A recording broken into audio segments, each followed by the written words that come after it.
Hello and welcome to the Core Super GT Round 1 at Motegi.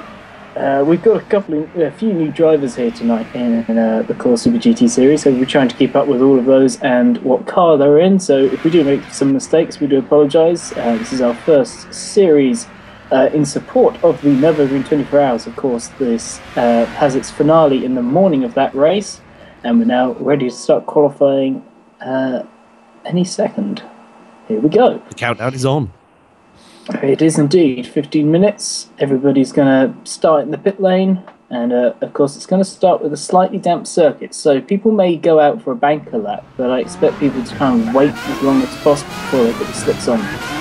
Oh, no, it is actually dry. So it seems we're not starting on a damp circuit. I thought we were from our intel before the start of the race. It looked like we were going to be starting on a damp circuit. But here we go. So we're on board with Daz.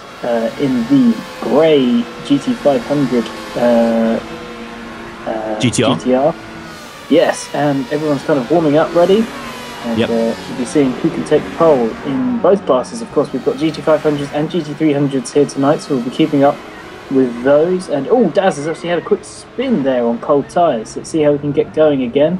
There seems to be all sorts of contact here. Oh, blimey, this is a bad start to qualifying. They've crashed before the race has even started. They're going a bit prematurely here, aren't they? It does seem to be a little bit of a small incident here. Of course, we've got full heavy damage on for all of these races. So, one bit of damage and you've got to go back through the pits. We're on board here with Ryan. Back on board now with Glenn Owls. And now PP in the Honda HSV, one of my favourite cars in this game. And he's... No, that was a bit of lag. That was impressive lag. Let's go down to 5-Zing in the 350Z. Another one of my... everyone seems to be driving one of my favourite cars. It's one of my favourite cars, actually, from GT4. He's back in time. Some good... I know, a little bit, isn't it? Going on board, it looks like he'll be putting on some good lap times. He's only testing here some good lap times. Of course, I think he's already driven once today, or at least this weekend he's had a long race, because I think he was taking part in the GT Planet N6 or N4 this weekend. So, trying to do the double or the triple this weekend to try and take some decent results. And we're crossing the line ready to start our first lap. So, here we go. Flying laps beginning. This is where the pressure really starts to tell. Maybe everyone was getting their spins out the way early on the first lap, so all the mistakes are out their system by the time they go for the flyer. Yeah, that's possibly true, but of course some of the drivers will have to crawl back and pit, which is not something you want to do on your opening round. You want to have a nice, clean, easy opening round. I'd say, Yeah. As a racing driver, I wouldn't want to be having spins on the qualifying, but they will recover. They'll have time to set some decent lap times, and hopefully they'll get out their system in time for the race. Because of course it's not really where you start that matters; it's where you finish. As we're jumping up now to Glenhouse 81, currently on pole because he's the furthest man up the track in the number 81. Oh, he's made a mistake there. Big. Oh, a bit wide there. Yeah, big run through the gravel. That would have cost him some time. He's in the Lexus SC430 GT500, which is one of my. I've just completely lost words. Favourites. Favourites, yeah. They all seem to be my favourite car this weekend. It's great. You just like all the Super GT cars. It does seem so, which is odd because I'm never fast in them, so I'm not quite sure what happens there. I always seem to just get massive understeer. These cars don't really agree with me normally, but I do love them all. They're fantastic looking machines. So it's funny. I seem to enjoy the GT300 car. I seem to drive better in the GT300 cars than GT500. One of the things I enjoy doing in the games is running the Suzuka 1000 in a GT300 car and winning. It's very enjoyable to beat the AI at that. It is good fun. Oh yeah. Of course, reference there to GT5 where we still had long endurance races. So bring them back, I say. I agree. We should get some back, but we have 5-Zane in the pit, so he must have taken damage on his first flying lap. So it seems he was right behind for... the blue HSV. So I wonder, they were racing each other quite close. I was like, lads, you do realise this isn't actually a race yet. This is qualifying. So maybe something happened between those two. Perhaps, we don't know. Possibly so. So we're on board now with TNR Pfeffer in the RX-7. This is a car which I I always think of as having an exceedingly good top speed for the GT300 cars because it's got a rotary engine. The way those cars generate their top end power, they've got very high top end power, so they're exceedingly good at the end of their rev range. So we're now on board, coming down towards the heaven and underneath the crossover with the Super Speedway circuit, and that is up now towards turn 6. This is one of my favourite corners again on this track. Long sweeper, you've got to balance the throttle, balance the steering, but now down into the complex of 7. Sweeping it in the left, now flicking it right through 8. Now back on the power as early as possible down and braking late and trying to get a late apex here through 9. Trying to fire up the short chute. Here we go again. Back on the power. As we're coming down towards 10. Again, another late apex. It's a very long back straight as such through here. You get the power early, changing up. Try and get the best traction possible down. Now this is one of the hardest corners on the track because it's downhill. It's very slightly off camber as well. So you want to brake late, but not too late that you run off the track. And it's very easy to do because you're carrying a lot of speed into this corner. As you come back underneath the super, and yeah, look at that. He's run a little bit wide of the apex. Just about saves it, but that would have cost him a few tenths. If you run back underneath the super speedway. Now down to the final 2 corners at 13 and 14. They're deceptively slow, and you've got to get back on the power and move back over the line. That was a fairly good lap, I thought, apart from that little mistake at turn 11. That was a really ragged lap, I have to say. I was on the edge of my seat just watching that lap, so goodness knows how it must have felt to be TNR Pfeffer in the car. Yeah, indeed. So we're, at the moment we are 6 minutes into qualifying, and TNR Rebellion has taken the pole so far by 3 tenths from Glenn Al's 81. Of course, Glenn, we saw, had that mistake on his first lap, so maybe he's dirtied his tyres a little bit and still cleaning them up. But they all seem to be very close at the moment. We've just seen that both Rebellion and Glenn Al's have set personal bests in Sector 1 and Sector 2 respectively between the two drivers, as we're now again on board with Rebellion in the other dark grey / purple 350Z. And coming through, we do apologise, got a bit of break up on the screen now. We're coming up towards turn 10, I believe. So we're now the hairpin at 10. Yeah, it's the hairpin at 10. So like I said before, even more importantly than it was in the GT300s, you've got to get the power nice and early. We can see here Ryan is off slow to side in the other Lexus 430. As we come down towards turn 11 again, late braking, but trying not to run it too wide because it's all about clipping that apex and getting the best possible. Oh, he's put it in the gravel slightly. Just a little smidge there, just enough to break a little bit of traction. Yeah. And come round to complete the lap. What lap time does he do this time round? Does he beat his personal best? No, he doesn't. It wasn't quite quick, and maybe that small issue at turn 11 cost him some time. He would have had to lift off the throttle to catch the car. And it seems at the moment that the balance of performance is very strong with 3 different cars in the top, well, 4 different cars in the top 4, I believe, unless we've just had the other 350Z has just moved up into 3rd place. So within the top 5 we have all 4 different GT500 cars. So that's a real testament to the balance of performance. Of course, all these series are spec'd by Core, and just like we have for the N24 coming up in 2015, which I'm very much looking forward to, we'll have a full, hopefully uninterrupted live stream and commentary for that, powered by Core and Aquila. So as we come down towards under the bridge at turn 5, it seems we're starting to see a little bit of a running order here. The 350s definitely looking strong around here, wouldn't you say, Adam? Oh yeah, most certainly. They are out in front at the moment. I think the only reason one of them is down 5 seconds down was because of that incident early on. He's still struggling to get up a little bit more up on the pace. So I love how fast, how they're literally on the ragged edge. You can really see every driver is working hard. But here's where the real skill of qualifying comes in. We just saw one of the SC430s off to the right. That was clearly seeing that you've got to wait and choose your time. We've got a new fastest time. Glenaz 81 is now to the pole for now.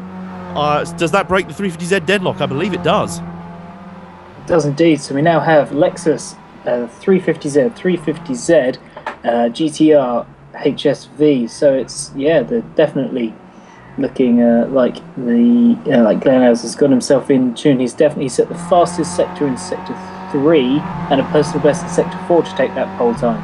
So definitely a good lap.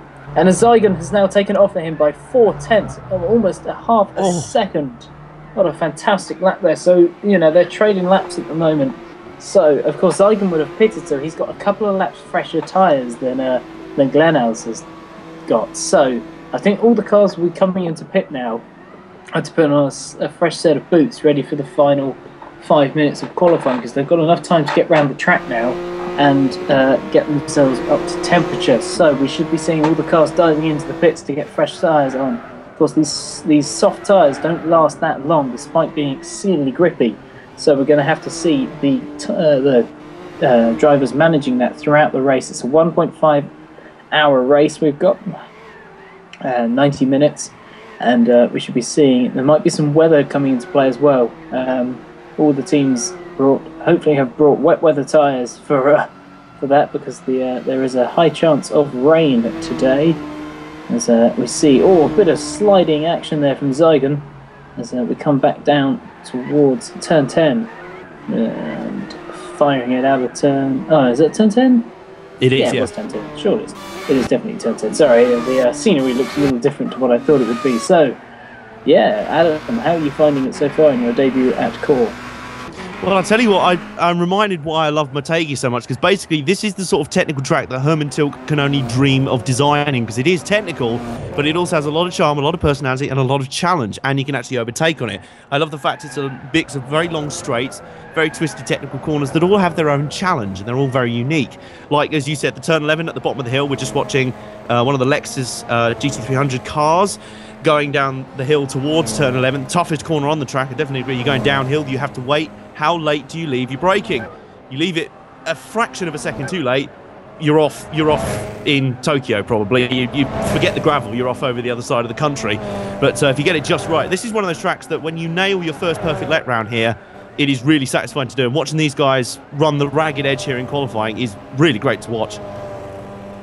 It's great in both classes, of course. They're pushing very hardly. It looks like at the moment, I can't quite tell who's the top of GT300. It is Etik, who we're on board with. That probably explains why we're on board with him.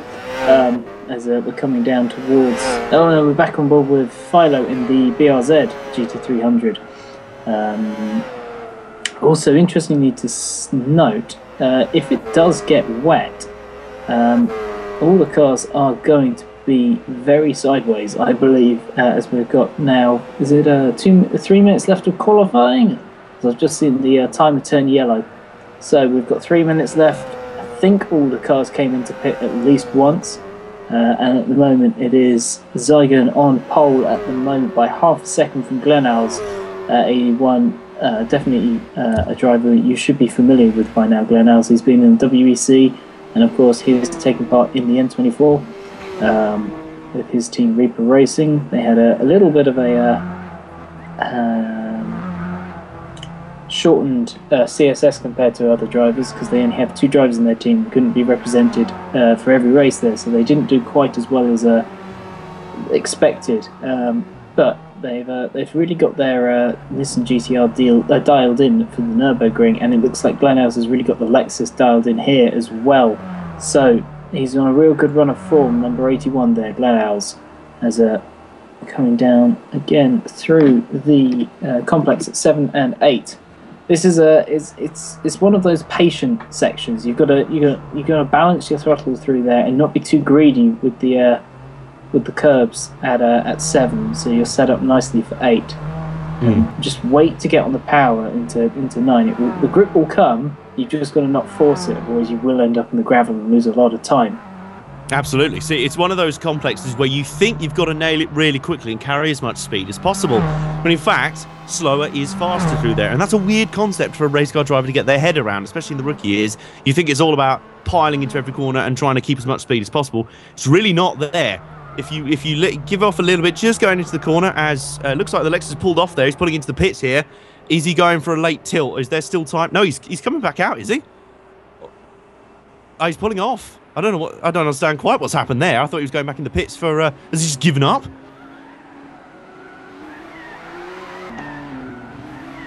That makes sense. I was going to say we didn't have time for another lap there, so he just decided, well, you know what? I'll take second as a starting spot, unless anyone knocks him off in the final few moments. Interesting to note that RCB 99 in the Nissan GTR has taken the third from Rebellion, so that's a good bit of driving there for the American driver in the orange GTR. Another driver we'll be seeing in the N24, of course, is RCB. He was a late addition to Team Inferno Racing. So, as it looks like we've got very little change is going to happen, I think we can pretty much summarise the grid here with 10 seconds left. I think one car can cross the line in that time. And I don't think it's made any difference. So, it looks like it's going to be TNR Zygon on the pole with Glenhouse 81 lining up next to him, RCB in third, and TNR Rebellion fourth. In fifth position, Ryan 428 and sixth, PP123 was seventh and eighth. The final row of the GT500s occupied by Future F1 in the Honda and Daz 89 in the GTR.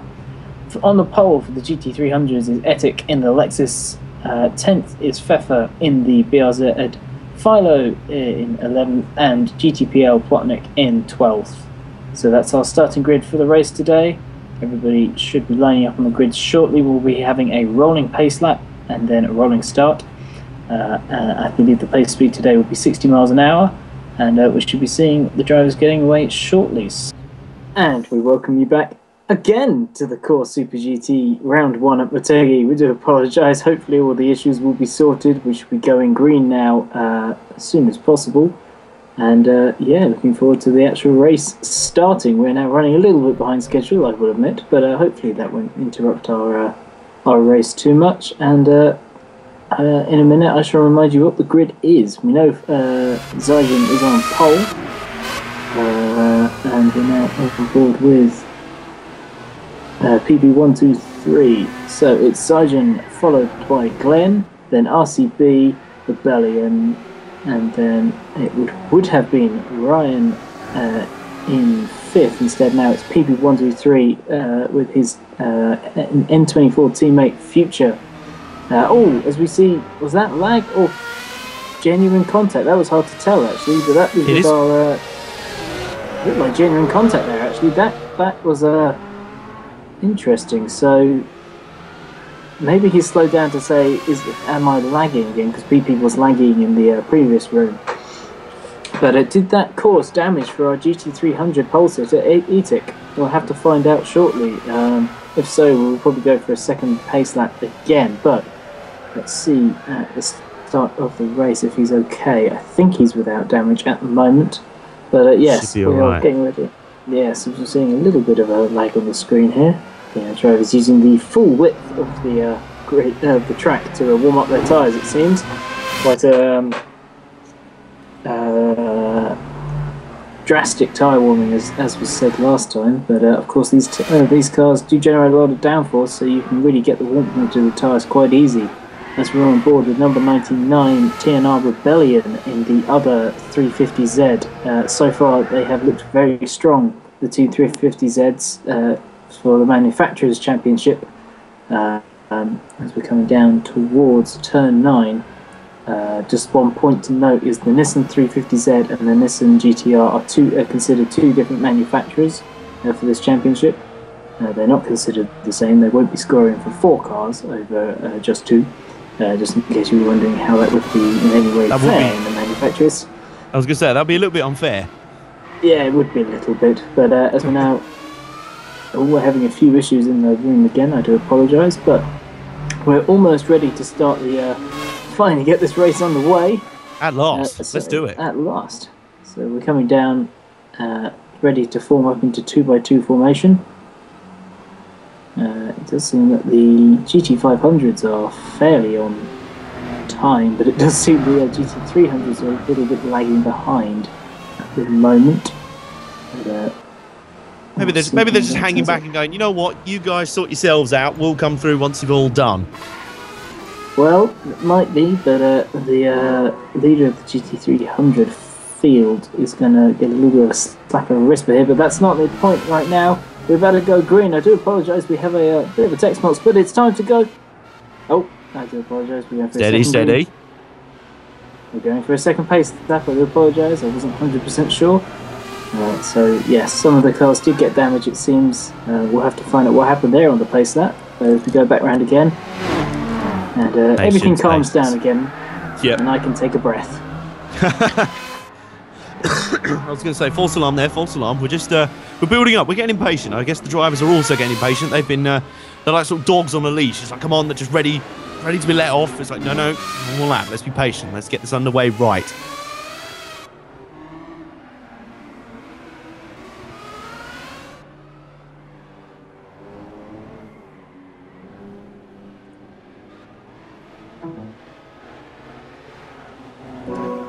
So yes, there's some damage on some of the cars, but hopefully we should be getting going soon. This is definitely interesting. We've got a one wave round. I don't know if... so here we go. The race is underway, but under yellow flag as such you could say, because we had to take another wave round lap. So we've sort of started, but we sort of haven't. Yeah, it's like when Formula 1 starts under the safety car, that same sort of thing. We're just waiting to actually get the green flag dropped. Yeah. But as we've said now for probably the fourth time, it's Sargent on pole with Glenn Alves alongside him on the front row. TNR Rebellion in the fourth position, as RCB will be coming back through the pit lane and to get back to the front of the field. I think that was him trying to squeeze through the GT300s. That might have been a little bit of contact again. So these boys need to calm down a little bit. They're all getting a little overexcited, ready to get fully off. Seriously, we haven't even started the race. Come on, like, leave something in the tank for the race. I know. Otherwise you're going to have an incident. So, here we go. Let's see what happens. I'm getting ready. And I'm limbering up. I'm doing some stretches in the commentary booth. Oh, I'm ready. Okie dokie. So, we should be seeing the GTR of RCB coming through the field shortly and let back into the third position. Can't quite see the orange car right now. It seems the GT300 leader has decided to back up the back up the field a little bit. Hopefully soon everyone will be back in position. RCB's coming through now, I think. I think so, yeah, unless he's deciding to wait at the back of the GT300 field for some reason instead of retaking his grid spot, which would be an interesting decision to make, which would make him have to do a hell of a comeback drive. We'll have to find out, but he's leaving it very late to come back through the field, but we're now getting ready to come up to form in the 2x2 formation, and it'll be up to Zygen when we take the... Zygen's coming to the pits, so we've got our...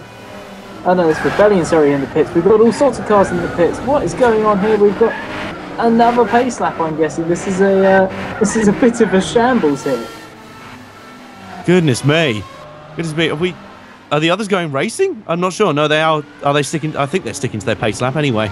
We better hope so. We're now into 3 pace laps. I mean, lads, come on. Are we going to get this race going tonight or what?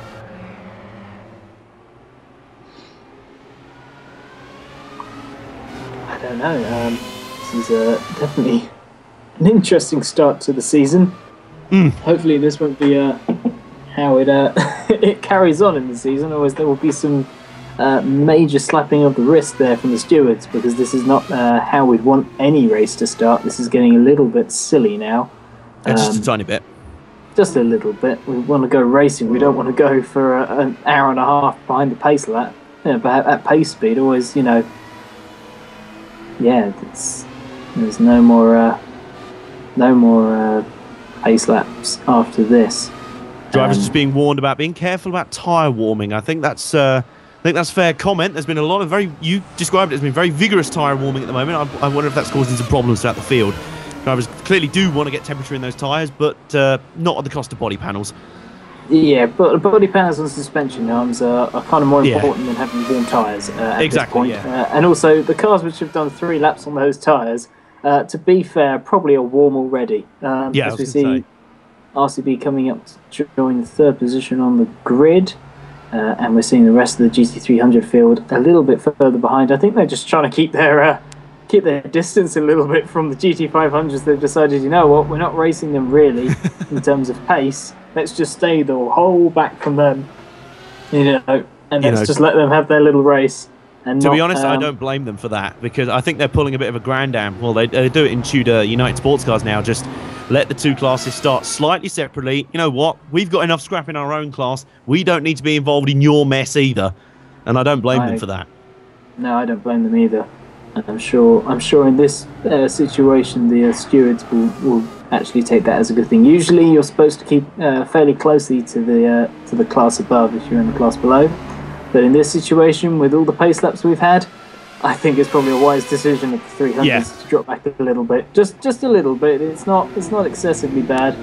I think that will mean that we'll probably get a second call for green for the GT300s, just because they can't quite see where the leader's going to go.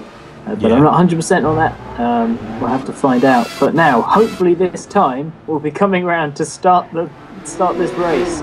Only about third or fourth time lucky, I think. Yes, I think we're going this time. So here we go. All the cars fighting around turn 13, turn 14. It's going to be up to Zajin when he goes, and I think it's time. Here we go. The waiting game, go on. And they're down and away. Here we go. Oh, they're all bunching up now.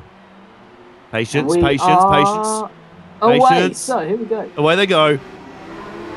That was a good start from Zajin and from RCB, and I think Rebellion's all over the back of Glenhouse as well. That was a very aggressive start from Rebellion, who's all up behind Glenhouse at the moment. So we are now, it is Zajin from RCB from Glenhouse, and Rebellion's looking down the inside into turn 2. Can he make the move stick? No, he couldn't quite get it on the brakes late enough, but that's a dip in the gravel there for Glenhouse, and he's dropped back to 4th. Rebellion now up into 3rd. So it's a 350Z, GTR 350Z, and then the Lexus dropping back slightly. It was a good start there from both the two, as we're now in the GT300 class, and it's all changed at the front. We've got Pfeffer up into the top position in the Mazda, and Itik, our pole position driver, is down into 7th, so 3rd in class. We've also seen a couple of the GT500s drop back a little bit. We'll have to find out what's happened to those two. But yeah, definitely some issues there for our GT300 pole sitter. But he's all over the back of them now. So let's see, he's got a good run out of turn 9 in towards turn 10. He's looking down the inside now. Can he make it stick? He's going to be very late on the brakes now. He couldn't quite get alongside. So as we've finally got this race started, he's now down the inside. Very late move there, but I don't think he's going to have the pace down the track. He's not in the slipstream, so I think he's going to have to cut in behind and wait until another overtaking position. So we are up into RCB's GT500. He's in 2nd position, all up behind Zajin, and he seems to have got the pace at the moment, as we see that Rebellion's still under pressure there from Glenhouse, who he overtook earlier in the lap. So Adam, what a great first lap of racing we've got here. Well, I'll tell you what, it's all action. There are battles literally at either end of the speedway right now. What seems to strike me so far is that a few people got caught cold on that start, maybe because we had so many pace laps. I think what maybe happened, a few people got caught cold when the race finally went to green and got kind of swarmed there. Like TNR Rebellion just swarmed past into 3rd. He was all up in the grills of the Lexus there. But I think now a few drivers have settled in and they're ready to go. They've been ambushed a bit on the start, but now they're ready and sort of to lock into their rhythm. And it'll be interesting to see what sort of paces people go for. A few people going hard early, and a few people going, you know what, I'm just going to save my stuff for now. Wise advice, I'd say. We've got a long way to go in this one. Yes, I agree. I have often said in our broadcast that the worst position to be at the start is 2nd. When a double file start, it's the worst position to see, because you cannot see the pole man. When he drops the flag, you don't know, when he goes, you can't see it until a bit later. While the guys in 3rd and 4th can see, so they can react faster, and it's definitely, an advantageous position. As long as you've got a track where you can actually make a gain from that. Some tracks are too narrow for you to actually get a position, but here is definitely wide enough for us to get 3 wide into that first corner, and you can see that RCB and Rebellion have really made hay with that. But at the moment, we're back on board with Itik. Again, still not quite close enough with the TNR drivers there. And, just holding station for now by the looks of it, GT300. Looks like those guys are just sussing each other out right now. Etik's going, well, you know what? You guys mugged me off the start, but I don't mind that too much. It just means I'm going to watch you guys and see what pace are you guys running, where you're weak, where you're strong around the track. And again, I don't think that's a bad idea at all, considering the length of this race.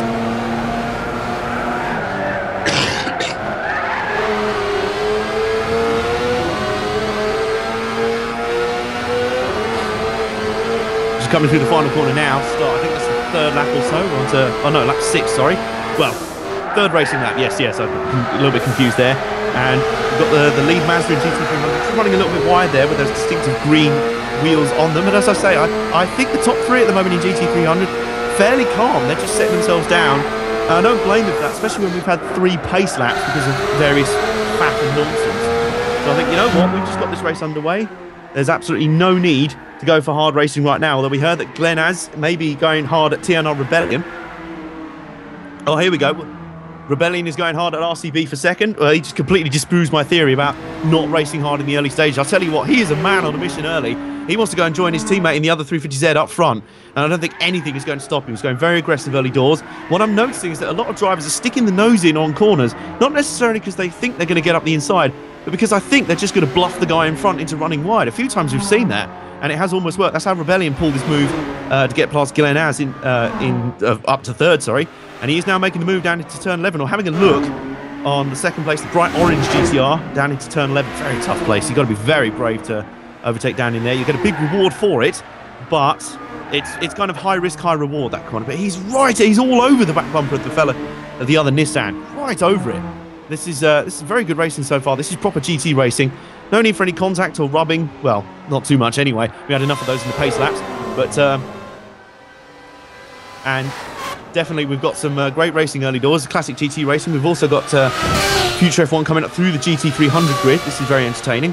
He's on the comeback trail after having some sort of problems in the pace laps, that distinctive BRZ, the sort of metallic purple. He pitted early, we hear. I assume that was to fix some damage from the pace laps, or maybe a strategy call. We don't know. There was all sorts of strategy calls with those pace laps coming through. We've also got Etik. Oh, we've just had a half spin down in the GT300 class. I think it was the second place BRZ, and that's put, by the looks of it, it's put Etik through to the lead. Has that? Hard to quite tell. Second position. He's up to second now, so Etik, well, there you go. His patience is being rewarded. The BRZ in front had a half spin. I assume that was through the final complex, and he's been rewarded, although now he's redefining track limits there, going through turn 3 and 4. Yes, he is a little bit. So, just to recap, Future F1 is in the GT500 class, so he's just coming back through the field. As we see the same here for Daz, he's going to be doing the same thing shortly. They're in the class above these guys around him. A bad start.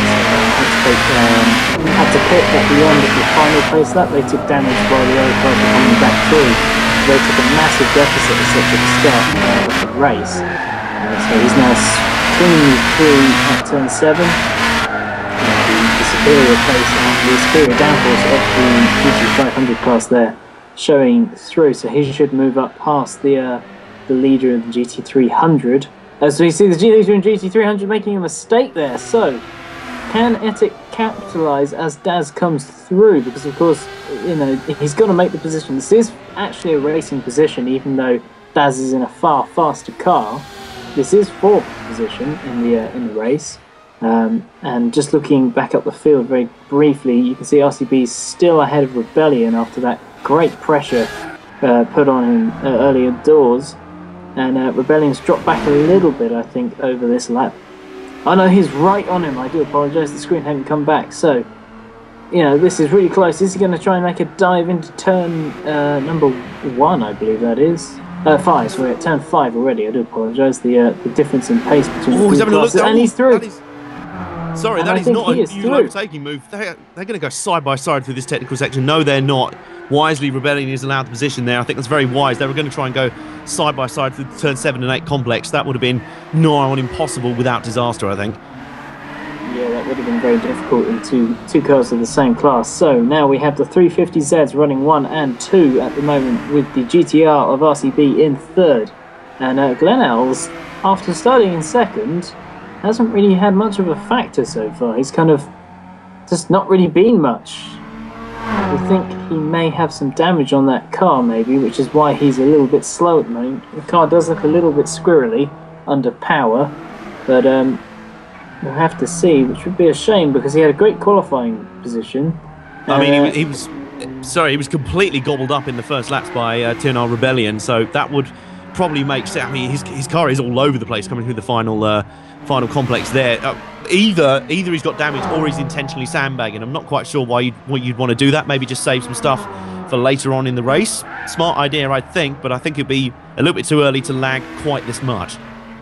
Yeah, you'd want to be a little closer if you're trying to just hang back a little bit. You'd want to be maybe 2 or 3 seconds. Where he looks like he's closer to 4 or 5 at the moment, and dropping back. That's the thing. He's still dropping. He's not staying with them.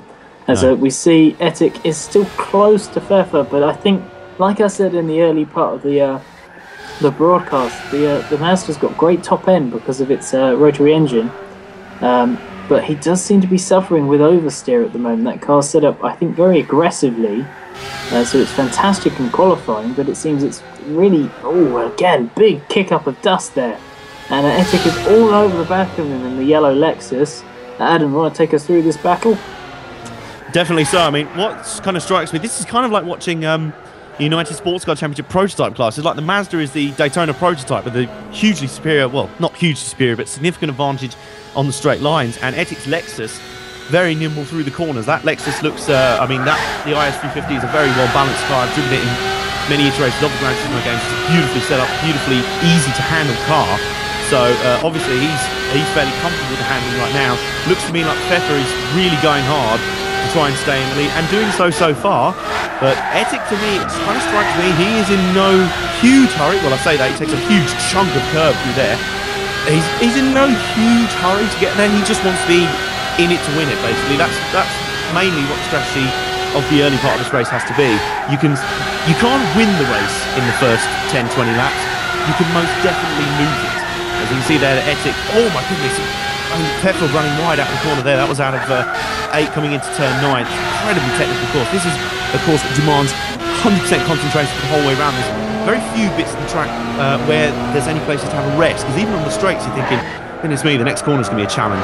And it looks to me like Etik is stronger through the second half of the lap, because we saw Pfeffer kind of build a little bit of a margin in the first half, and now Etik closing back up as they come down, plunging down towards turn 11. This is a great corner. Of course, it's turn 1 on the is it the east or the west course? I can never remember which way around they go. But on one of the short course iterations, this is turn 1, so it's a huge bundle going in there. And Pfeffer running, he's using all of the track and some bits that aren't track yet. They're still rumble strip at the moment, so he's redefining the definition of track limits as Etik has a good run for the final complex. This is a very intriguing battle because just as they come into the straightaway, I'd be a little bit frustrated if I was Etik. He can't quite get the advantage on the top speed, although he's having a look. He's having a look with slipstream. Won't do it going into turn 1. He's showing Pfeffer he's there. He's just got superior corner speed, but this opening section's got 3 fairly long straights, and that's why I think he's losing a little bit. But this time he's a bit closer in the slipstream. We're coming down through turn 2 now. He cuts a little bit of the track a little bit. The Pfeffer's a little wide, but again, just look how fast that Mazda is out of the corner. It's got great balance on the power. Whilst at mid to high speed, it's a bit squirrely at low speed. We'll see through here, he has to get the power a little bit later, but Etik can carry a lot more. That's the difference between the front engine and the mid-engine car here.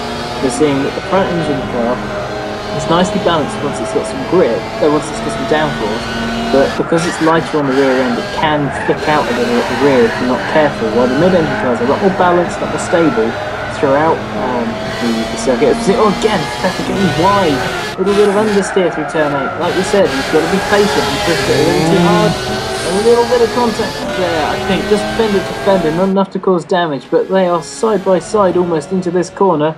And Etik's going to have a little look, or is he going to wait and try and, get him down into turn 11, which would be a very brave place to try and make the overtake, as we see the sun's coming out, actually, looking at the brightness. So it looks like the rain has decided not to come at the moment.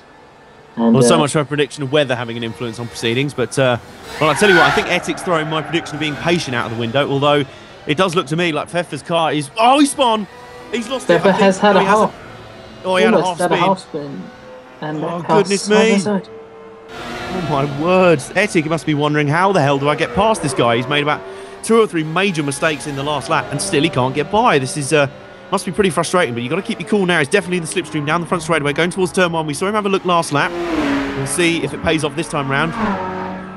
Meanwhile, the scrap continues up front. Oh, and Rebellion has made it up to second, but RCB is definitely trying to make the move back. He's moving into turn 11.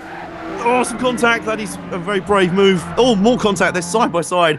Bouncing wheel. This is literally wheel-to-wheel stuff here, folks. Oh, more contact. And through the complex. Goodness me.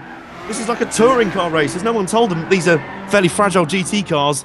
And it looks to me like Rebellion has held on to position by hook or by crook. It does seem so. That was a very aggressive move by RCB, but he was alongside, and Rebellion did kind of close the door a little bit. So there may be a little bit of a... yeah, I'd say it was probably a racing incident, but there may be a little bit of a steward's...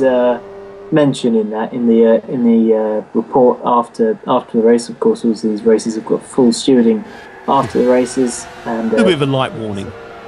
Yeah, just a little, play nice. This isn't touring cars. This is exactly. GT cars. You've got to respect the other person's car space. You can't do a Jason Plato on them and just kind of punt them off. So we're still on board with Ettic, who's still within half a second of that Mazda, and he still can't get past. Myself, they're using the classic Car Wars 3 lineup. He still can't get past him. And as we come, and we think, as we're coming back on board with RCB, who was very close, of course, to Rebellion. I think they're still very close as they come up down towards turn 10 now. And we've just had a slight freeze on it. And he has made the move on the way in. Now, can he hold the position on the way out? He would have been compromised on his exit. And they are line astern down the straight. So, this time, back.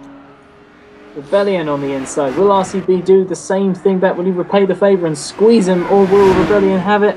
It's so close. They're on the opposite sides to the last time, but RCB managed to hold it. Of course, being on the outside, he had greater momentum on the exit of the corner. And I think he held the position that way. So it looks like Rebellion burnt up his tyres a little bit more than RCB has in this opening car that's 10. First wheel on board now, Rebellion. He's got a great toe out of that corner.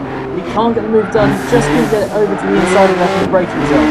Now we're coming up through turn 2. This is great racing between the two drivers.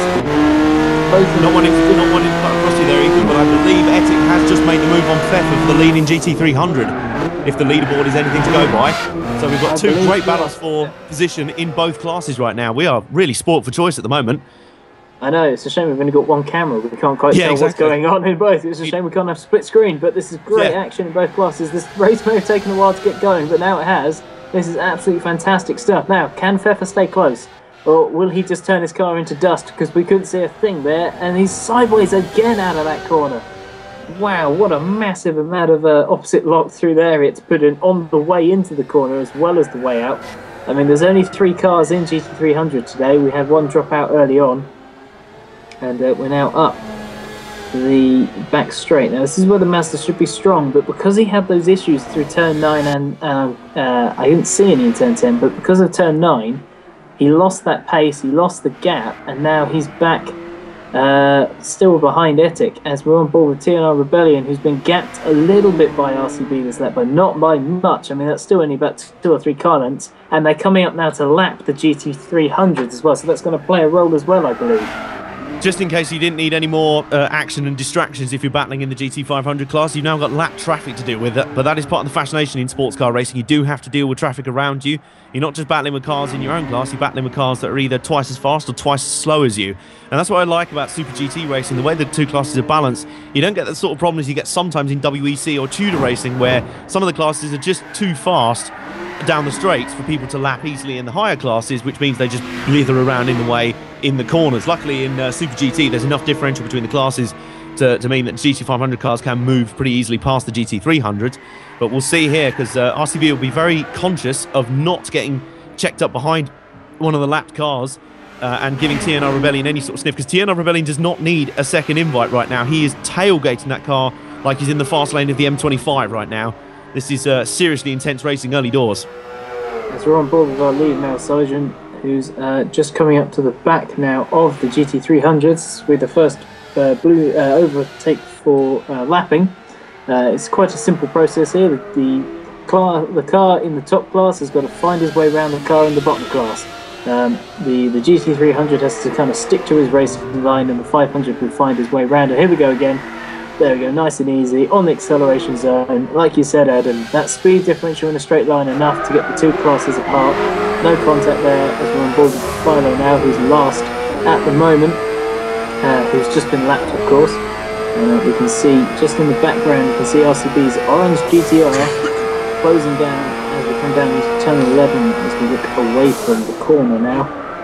Coming in, clipping that apex on the power, a little bit wide. Oh, another big wiggle. You see there, just that little nature, that downhill nature means you run into the corner a little too hot quite often. And here we go, here's RCB again, acceleration zone. Can he get it done before the corner? Flash of the lights, and away he goes. Rebellion has to get past as well, as he's going to lose masses of time, which he does as well before we even got past the start line. And into the corner, there's still nose to tail those two cars on board. Of course, with 2.5 Philo in the GT300 class, but we're now cutting back up to Rebellion, who's had a good lap and a good run out of turn 1 into turn 2 now. I'll tell you what, both the second and third have both gained on Pfeffer in front, or rather, Philo has gained on Pfeffer, in the GT300 class. Here we go, they're coming up to lap him now. They're coming up round, and I'll tell you what, I did just say lap cars could be a hindrance. They can also be a help, especially in the long straights here, as they're coming through to lap Ethic now in the GT300 class. They could also be a help as well, especially on the long straight. Get a crafty slipstream off of them. And that's what RCP will be thinking, but that'll also be what TNR Rebellion will be thinking. They may well get 2 slipstreams, or 2 for the price of 1 in one straightaway. And if especially as they're coming down to turn 11 here. Oh, he's just got checked up a little bit. RCP just came up right behind Ethic there. And he's all over the place. I think he suddenly saw the bright orange GTR in his mirrors and suddenly panicked a bit. Here comes Rebellion up the inside into turn 10. There's just not quite room there. So he just shut the door in his face, just about. There. Well, that was very, very close indeed between the two drivers. And we're coming back down to us, and he's having another look now. I don't think he's going to quite get alongside before the braking zone. He would have had to dive bomb if he was going for an attack there. But wow, these two drivers are so equally matched at this point. You know, RCB caught up a bit. Now Rebellion sticking with him and able to get, you know, close to passing. There's really nothing to choose from between these drivers at the moment. Saijun, because of that, is kind of able to pull away or just manage the gap. He hasn't really pulled away from either driver, despite their fights between the two of them. As the RCB's made a big mistake, big mistake there for the American driver. That was just ran wide out of turn 1/turn 2 as we come through turn 3 and 4 now. I do apologise, I've been calling this turn 2 all the way through, though this is technically 3 and 4. It's like NASCAR ovals. Yes, yeah, it is like NASCAR ovals. But all that hard work, all that defensive driving, and he's cracked, and now he's got to close him back down. Of course, he's closing down once, but he's lost a good 4 or 5 seconds, you know, to Rebellion. I believe there might have been damage between the two cars, between RCB and Ethic. When Ethic was lapped, we believe RCB might have taken the damage, as why he pushed out wide. Now, Glenn Owls, who's still a little bit back, is trying to race through the GT300s at the moment, but can he capitalise on RCB's error earlier on in this lap and get past him and back onto the podium?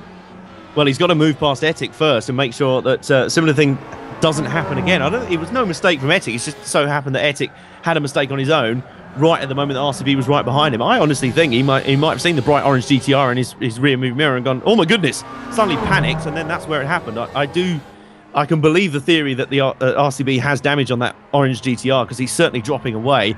Maybe an alternative theory, he's just battled so hard with TNR Rebellion, he's used up all his stuff. I mean, I'm not quite sure when the round of pit stops will be happening, but he's going to be hoping fairly soon, I'd imagine. Yeah, he probably is hoping fairly soon. I think they'll probably manage to do this in a 1-stop, maybe, because they haven't pitted at the hour in, so I think they're aiming for a 1-stop. But, you know, close to 45 minutes, slap on a new set of soft tyres and away we go. It's kind of the plan for the drivers, I believe, at the moment. But definitely RCB will want to be pitting as soon as possible. It'll be interesting to see how how much the tyres have dropped off over the course of the stint. It looks like they're now about 2 seconds off their actual pace. RCB is now 3 seconds back from Rebellion. So that's a big gap. That's almost the same gap Rebellion has to Sidegen. It'd be interesting if Sidegen is going any quicker or slower. They look like they're almost identical at the moment in terms of pace. I'll tell you what, speaking of identical, I've just seen the lap times in GT300. Those guys are lapping easily within about half a second of each other. I mean, less than that. Their last lap was split by about less than 3/10. Those guys, I mean, certainly Tierno Philo, I imagine he's there. He's keeping in touch with these boys. He just wants to be in there with a shot at the end. So we've got Daz89 in the pit. I don't know, would that be strategy or would that be something else? He could be doing a two-stop strategy, but on your subject of close driving, last time around, Sidegen 45.05, Rebellion 45.038, even closer between the two lead drivers in GT500. But it looks like this time around, Rebellion is in the pit, so he's going for a two-stop strategy. So I think Sidegen's going for a one-stop, Rebellion's going for a two-stop. Can he make it work? He's got to put in probably now 15 clean laps at about 2 seconds faster a lap than Sidegen as such to make up the difference between the two of them. That's going to be very difficult considering Sidegen has been very quick and very consistent. So that's going to be very difficult to do. It is indeed. As we see Pfeffer now pitting, so he's dropped to the back of the GT300 class. So we've got some split strategies going on now. It'll be interesting to see how those work out. The purple-bodied leaves the pits. Fairly routine stop there. Didn't look like they took any fuel in at all, which is what we'd expect in this sort of racing, as we are just seeing Future F1 going past there in the 5th position. I tell you what, I don't blame Pfeffer coming in that early. His car looked very, very skittish around the track, especially in his battle with Etik earlier. Either he used up his stuff fairly quickly, or that car, there was something slightly off with the setup of it from the start. So I don't blame him for coming in that early. I guess with the two-stop, it gives you 2 more bites of the cherry, and it also means you can drive that little bit harder, meaning you kind of have to make up the difference in a pit stop. Whereas with the one-stop, you've got what you've got for longer periods in the race, and you've got to make it work. Yes, definitely do have to do that. As we see Sidegen now in the pit, so he's reacted to a Rebellion, and it seems maybe RCB's going for the one stop. It's really hard to tell at the moment because it's getting to a point now where they're past the hour. So we're seeing Glenn and RCB now going past the pit box, so they're going for a one stop, and Sidegen's going for a two-stop strategy. Of course, we started late in the race because of the pace laps, so they've now done probably just under half an hour of racing, and it's about 35 minutes, I believe. And what's surprising is that RCB and Glenn Aziz in the Lexus and the GTR, both those cars we speculated had some sort of damage, or at least were slightly off on the setup. They seem slightly off on the pace. So it's surprising that those two are the ones going for the one stop. Maybe they think they can make up for lost time with having one less pit. But if the orange GTR got some sort of damage in lapping Etik, then surely you think he'd be pitting around now. Maybe he's going to be coming in next lap. Possibly so. It's going to be interesting to note. It's it'll be interesting to see how they work out, how the times and the gaps change. Of course, now with the two 350Zs on fresh rubber, they should now be setting the timing screens alight. And it also looks like Rebellion, because he's pitted that lap early, has closed the gap down to Sidegen quite a lot in just one lap. Of course, he was about 3 seconds behind when he went into the pits. So that looks like that's about a second between the two drivers. That's technically what's known in racing as the undercut. Although, boy, he gets very lurid slide out of turn 9 there. But that's what we call the undercut in racing in the pits, where you pit just a little bit earlier. You get the fresh tyres on a lap earlier than your opponent, or a lap or two. You not only have fresher tyres for an extra lap than they do, when they come out of the pits, they also have an extra lap on cold tyres than you. So you've got your tyres up to temperature quicker. So right now, I think Rebellion is capitalising on that. Whilst Ziggin's just come out of the pits, he's still warming his tyres up to temperature. and Rebellion is full attack already. And Glenaz is coming in as we predicted. I was fairly sure he wasn't going to go one stop in this one, but he may be coming out in the... oh no, he's still to pit. Sorry, I thought he'd already been through. I was going to say that would be a quick pit stop if he came out in front of the two 350Zs. RCB continues to lead though. No pit stop from him yet. He is still holding station out in front in the bright orange GTR. I wonder, whatever that damage from the... if he did get damage from the contact with Etic, can't be that much because he is hanging tough out there. Let's see if this strategy works or if it will be in a few laps' time. Well, we've got to monitor the gap and monitor his relative pace to Rebellion and Zygen. They will be faster, but by how much is the important thing. He's got to go about another 6 to 7 minutes on these tyres. So if he can still be ahead of them by the time he comes into the pits, he'll be in a great position because he will only have to pit this once, while they will pit again. So if he's come out behind them, of course, from pitting, but went into the pit stop ahead, then he's got a really good chance of coming out on top in this race. Of course, again, he will have the older tyres at the end of the race and will have to hold them off, but with those two so close together, they might actually start holding each other up unless they're very smart and work together to get forwards. Of course, in the manufacturers and in the manufacturers, we believe that the 350s will be working together, or at least a little bit, but we're hearing that Saigon is actually pulling away, the number 98 car pulling away from the number 99. These drivers are very fast indeed, and that car is really... yeah, that car is really well set up. It looks like Ziggin has the pace on the field. We saw him kind of move away into a good gap in the first stint. Basically, what is going to happen here if RCB ends up going, he's got to go another 6 minutes, I believe. We're on 39. We're just ticking over to 40 minutes in about 20 seconds. So he's got to go another 5 minutes or so. If he can make it, he can afford to come out just slightly behind the two 350Zs. And what we'll have to monitor then is we'll have to time, I'm not quite sure how long a pit stop is here. I'd imagine it's about 20 seconds or so. So if he's anywhere within 20 seconds of the two 350Zs, he's quids in. You think about it, they're going to lose another 20 seconds pitting again. He's not. Bam, he moves to the lead. And then it'll be tortoise and hare thing. It'll be a tortoise and hare scenario for the final stint. Yes, I mean, the advantage always of being ahead is you have track position, and the other cars have to find their way around you. The disadvantage, of course, of being the hunted is the hunter knows he's got the better grip. You know, he's got the better car underneath him at that point, and he knows confidence. That. Yeah, he's got the confidence that he knows his cars should be faster.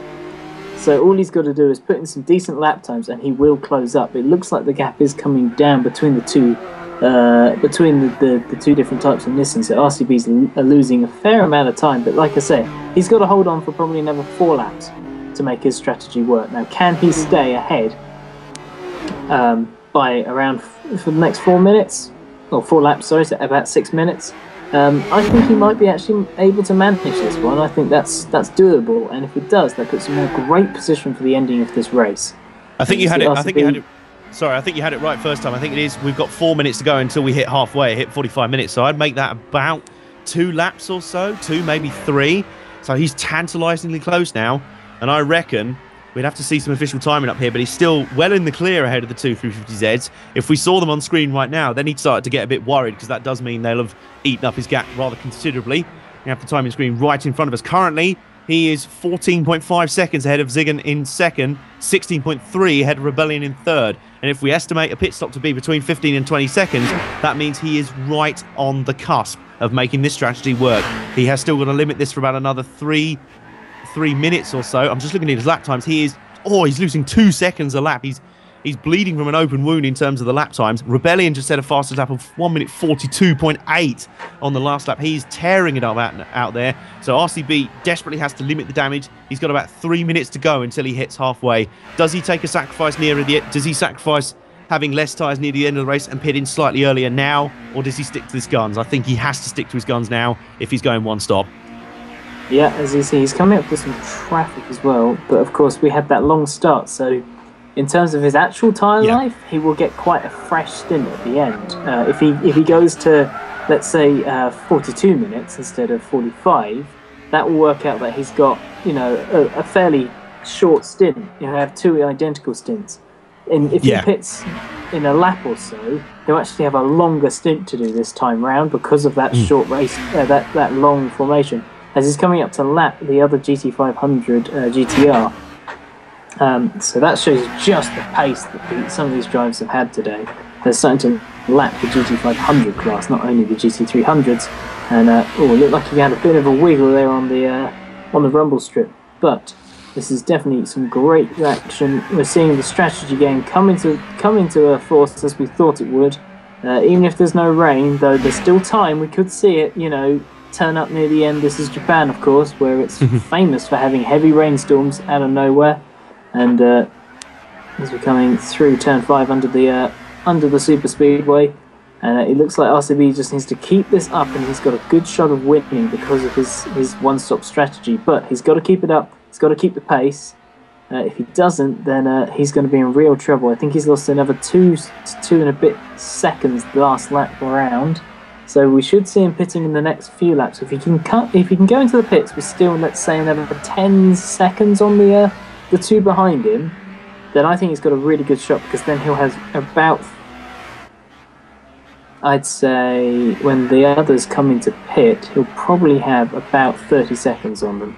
If we can live with him in the next stint, because they'll have to pit again. He'll lose 20. They'll lose 20 seconds. He'll still have around that 10-second buffer in terms of net time on them, and that will be an even bigger gap than before. So we'll have to see how this works out. The two cars behind him have to catch him before he pits, otherwise their strategy is in real trouble. Yeah. Most certainly. I'd also like to point out, just down in GT300, I'm not quite sure what's going on there. Etic leads. Philo is up to second there in the BRZ, so I'm not sure if he's pulling some sort of strategy move, or Pfeffer's made another mistake, or something happened during the pits, because he was... Pfeffer is 2-stopping. We believe Etic and Philo are 1-stopping. That would explain that. So Pfeffer, certainly his car definitely looked like it was set up more of a short run car, so that makes a lot more sense. So these guys also 1-stopping, so they're on a very similar strategy to RCB up front. Just as I say that, goodness me. It's definitely pushing those tyres hard, because that was a big... Oh, and again, whoa, how sideways do you drift want action. to be? That was exceedingly sideways from Philo there. He's got to come into pit soon. Those tyres must be ruined on the rear to be getting that sideways in a GT300 car. Wow, that's just too much of a heavy right foot, in my opinion, to be fast. He must have lost a good 3/10 to half a second in that corner alone on those tyres. I'll tell you what, I didn't know Shane Van Gisbergen was racing with us tonight. Obviously, he thinks this is the drift server he's on, because goodness me, there was a lurid sideways moment. He's also nearly run wide there through turn 11. Come on, those tyres are screaming at you. Put some fresh ones on, please. And he's just ignoring them. Oh no, he's not. No, he's in the pits coming now. This time. He's run across the he nearly did a Lewis Hamilton. Well, that in the steward's brief was not allowed. And that will count as cutting the entry pit line, so he'll get a penalty for that. You've got to keep it.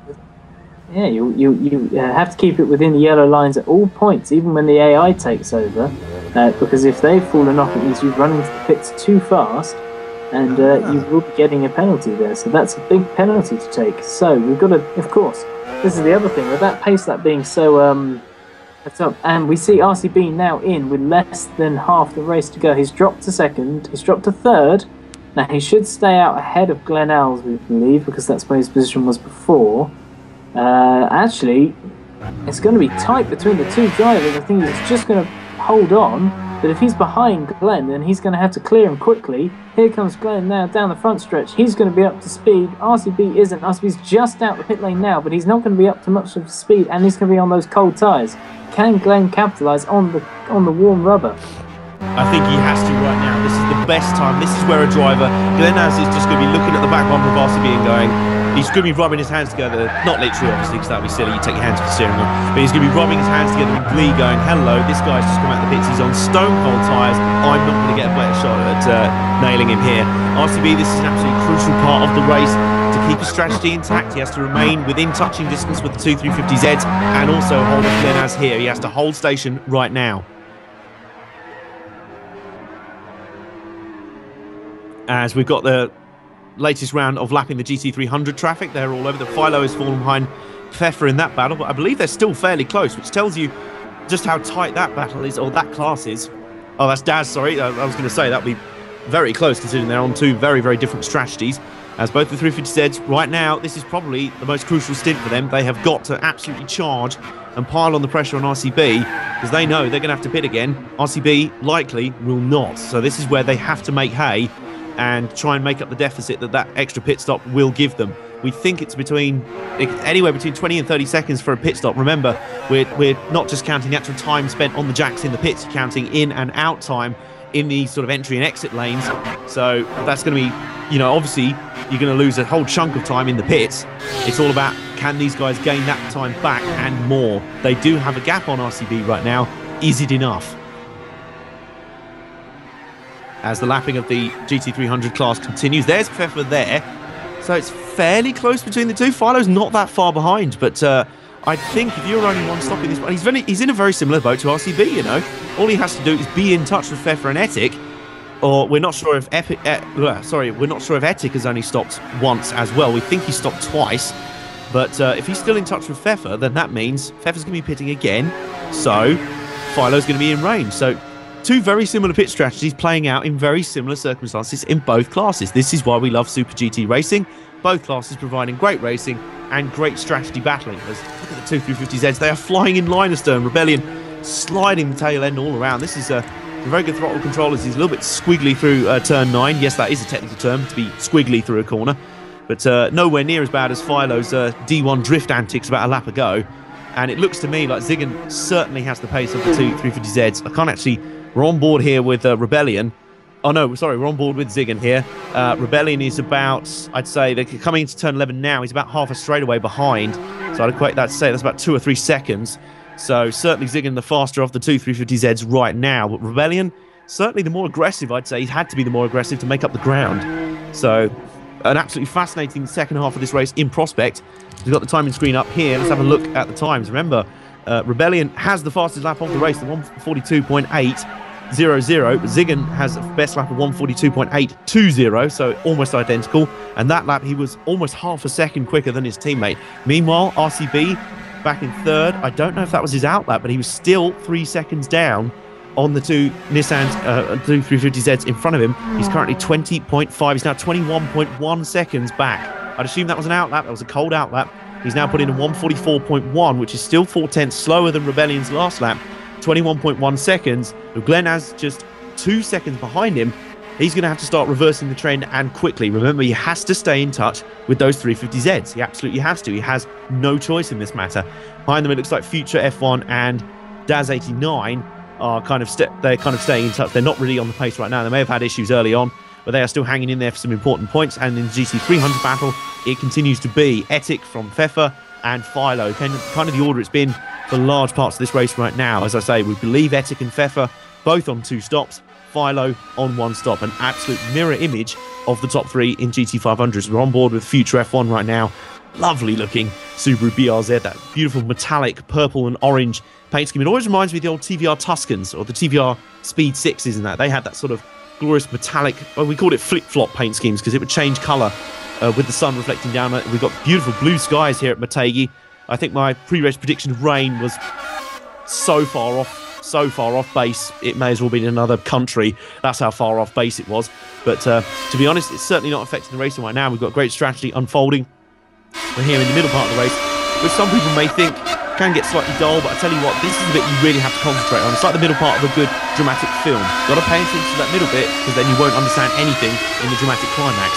We're on board with Future F1 going through the second half of this great track. This is my favourite part of the circuit, through turn 9. The sharp sort of acute angle, and now we're coming up to the turn 10 hairpin, the final corner on one of the short circuits, and now down towards turn 11. It's a very long hairpin. There you go on the gas now.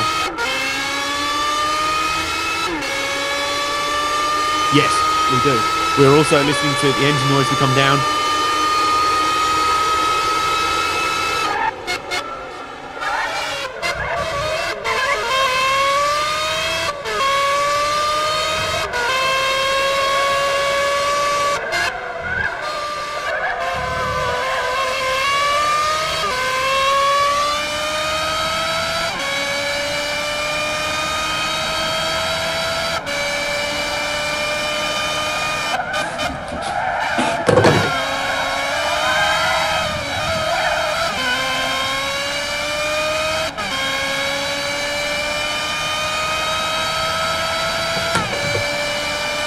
I'm here. So we continue on board. Some lovely engine noise there from the BRZ. These Super GT cars do make a great noise. The HSV, sorry, that's not the BRZ at all. I'm getting my acronyms in Japanese cars all confused right here. It's the HSV, the prototype. Remember, that was the concept. That was the Ziggin in the pits. Now, this is slightly surprised. We didn't expect him in this early. And Rebellion also in. So both the 350Zs pitting here. They can't be going 3 stops. They must be early pitting here. Maybe to get some sort of jump on RCB 829. This is very interesting here. We were not expecting them in for not long yet. So here comes RCB using all sorts of curb hopping through the final complex. He's going to take the lead here. Are the 350Zs short pitting here to get a jump, get more onto the same strategy as RCB, but still have slightly better tyres for the end of the race? This is very interesting here. As RCB come through to retake the lead in what is a fascinating game of strategic chess right here. This really is what a lot of sports car racing is very much. It's a very high-speed game of chess. Where do you make your moves? Where do you pit? What tyres do you take on? What pace do you run at? The thing in F1 right now, a lot of it, you say you've got to save fuel, blah, blah, blah, you've got fuel flow in that. People say sometimes that's boring, but I'll tell you what, strategy sometimes can be, when it's done right, as it is here, it can be very, very engaging, because then you suddenly get a situation, as Glenn Az is up into second as well. Remember, he's on a similar sort of, he's on a similar 2-stop strategy to the 350Zs, but he pitted slightly later first time round, and as it stands right now, Ziggin is right up behind him. So can Glenn Az hold on here for a little while with those charging 350Zs behind him? It really doesn't look like it, because I'll tell you what, Ziggin is absolutely swarming up behind the back bumper of that Lexus. Those two 350Zs certainly, on raw pace alone, they would be walking to victory here today, but they've still got to deal with RCB and that strategy call. I'll tell you what, RCB is not that far up the road. Right now his strategy has worked, but it depends. We still have 35 minutes to go in this one, so still got plenty of time here. And they literally, it's now a battle of raw pace, unless RCB pits again, but I don't think he will, because that'll be utter suicide for his strategy. I think it is all down to a battle for raw pace now. RCB has now got to find that pace, and he's got to make these tyres last for the rest of this stint. The 350Zs now are also done for their pits as well. Goodness me, that's redefining track limits there from Ziggin. And he's just behind Glenn Az. I think he's been patient right now. He's just looked at the clock and noticed we still have a good 35 minutes and change to go. So I think he's going, you know what, no need to scrap away just yet. His teammate got in a fairly intense scrap with Glenn Az in the first couple of laps. So I think he's thinking, you know what, no need to mess around just yet. I can still see the distinctive orange Nissan up in front, as we also look like we're going to be tackling some lap traffic up here as well, which will play right into these 350Z's hands. RCB has got to be the trailblazer. That's the worst thing about leading when you come into lap traffic. It's all about you. If you make any sort of mistake in lap traffic, the guys behind you are not going to just know how to get through the lap traffic as they've seen you do it, but they're also going to, as I believe that was Etic actually, I thought that was the distinctive orange GTR, but it's in fact Etic, the leader in the GT300. As the GT500 cars move effortlessly through, Glenn Az and to move through the turn 7 and 8 complex. Really, really nice little complex corners, as Ethan detailed. It's a strange sort of complex. You think you have to put as much power down as possible, but in fact, slower is faster through there. So we're down into turn 9, and Ziggin is really closing up here with Glenn Az. It looks kind of effortless. He's not really charging that hard, and he's just using kind of natural car speed here. And he knows he has a slightly better setup on that Lexus. I think he's making it pay. A hairpin. Oh, goodness me! Just put a left rear wheel on the grass going down to turn 10, just squirrel around. That is absolute suicide. You do not put the gas down when all 4 wheels are not on the tarmac. Normally you have to wait, even if it's on the bottom strip, sometimes that can disrupt the grip, but he was all out in the grass there. But again, he's staying calm as Daz89 hits in front. He was a lap down anyway. Put, I believe, a second lap down, unless he unlapped himself in various chain pit stops. Either way, we're still on Motegi here. He's right up behind Glenn Az down the front straightaway. He's got a slipstream. Glenn Az goes defensive into the first corner. That was a good line. Does that compromising low. He's backing up behind Ziggin. Ziggin coming out of the corner. He's on the inside, but he's going to be on the outside coming into the next corner. They're going sort of side by side, wheel to wheel. And I tell you what, something must have happened to RCB, because they're both closing in on RCB. Suddenly, like a sort of, I don't know, an accordion, the front three have closed up in this GT500 battle in the blink of an eye. And not only is Ziggin now battling to get past Glenn Az, which I think he will do coming up into turn 5. He's got 2 consecutive slipstreams there. Nice move. He slides through. I think suddenly, like a bull excuse me, like a red rag to a bull. He has suddenly seen RCB up in front and thought, right, you know what? No more faffing around with this Glen Az bloke. I'm going for the big gun up front. I'm going for the lead. And his teammate Rebellion, I can't even see in shot right now. So there he is, just coming through shot. So certainly, as I've said before, Ziggin has the pace of the two 350Zs in this race. He's the one who I think will be mostly contending for the victory in this one. And I'll tell you what, if he's eating into RCB's lead this quickly, unless there's going to be another round of pit stops to do, RCB has got to step it up here to make this strategy work. We have still got the best part of just over half an hour and change to go. RCB still holding what looks like about a 1 or 2 second lead. Glen Az is tailing with 5 Ziggin, or Ziggin rather. So I don't think that Alexa's pace is too far off the others. I think just at key points around the track, Ziggin just has the advantage. I think Ziggin has got the ideal setup right now. You can tell when a guy is just right in the groove. He also, of course, has the advantage of recently pitting, so he has much fresher tyres than those around him. We believe Glen Az is on a slightly different strategy. He pitted later than the other guys on the 2 stops, but it wasn't in the same window as RCB, so we don't think he's going 1 stop, or he might be. This might be completely audacious. I'm not quite sure it'll be the most ambitious 1-stop strategy in the history of motor racing. But I'll tell you what, here we go. Whip out the buckets of popcorn here, because you're about to be entertained. Here comes the lead battle, and it is intense here. Ziggin is eating to the lead of RCB. And as I say, bar any more pit stop twists, RCB has got to keep the lead, because everyone now has done their final pit stops. He's done his final one, so has the Nissan behind him. We think this is the sort of ever-evolving world of pit strategy, but right now, it is a battle of raw pace. None of this strategy right now. Meanwhile, we've got a scrap down in GT300. A strategy comes into play there. Philo has taken the lead there as Pfeffer, and we think Etic have pitted there. So they're on their 2-stop strategy, and this is where Philo's strategy will come into play. I'll tell you what, you cannot separate the GT... You could throw a blanket over the GT300 grid. There are only 3 of them, but I'll tell you what, they're practically running line astern right now. They have been so closely matched in this race. You can't separate them with a thin bit of paper.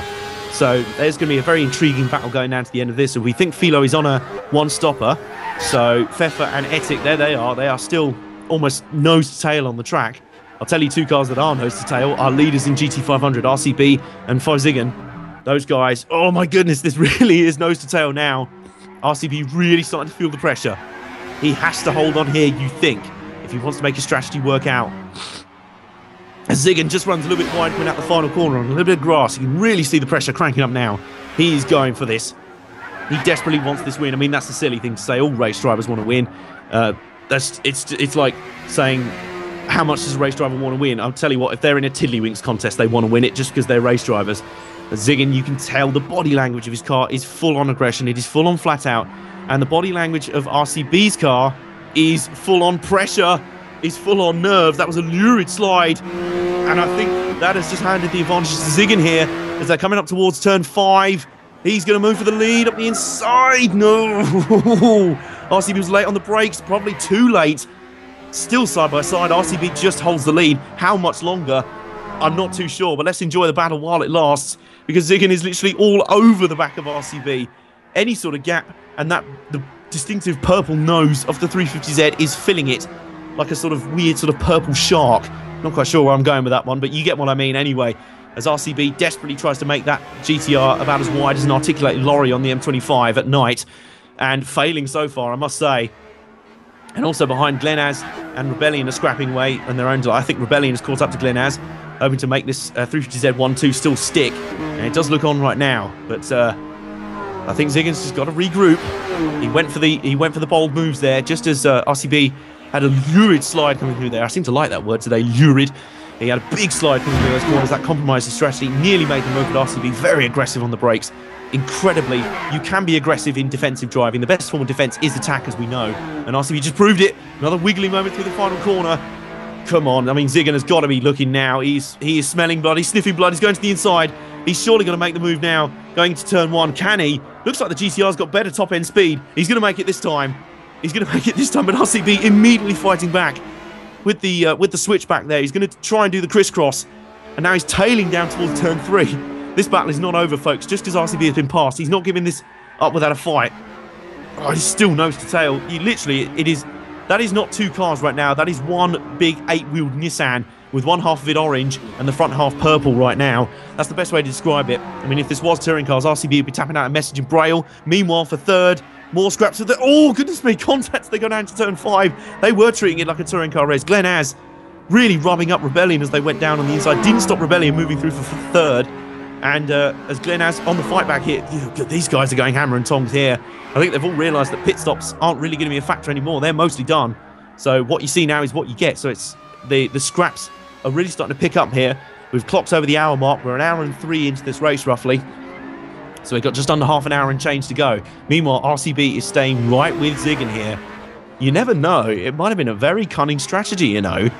So maybe, I mean, obviously he wouldn't want to lose the lead to Ziggin, but maybe he's got more pace up his sleeve than we think.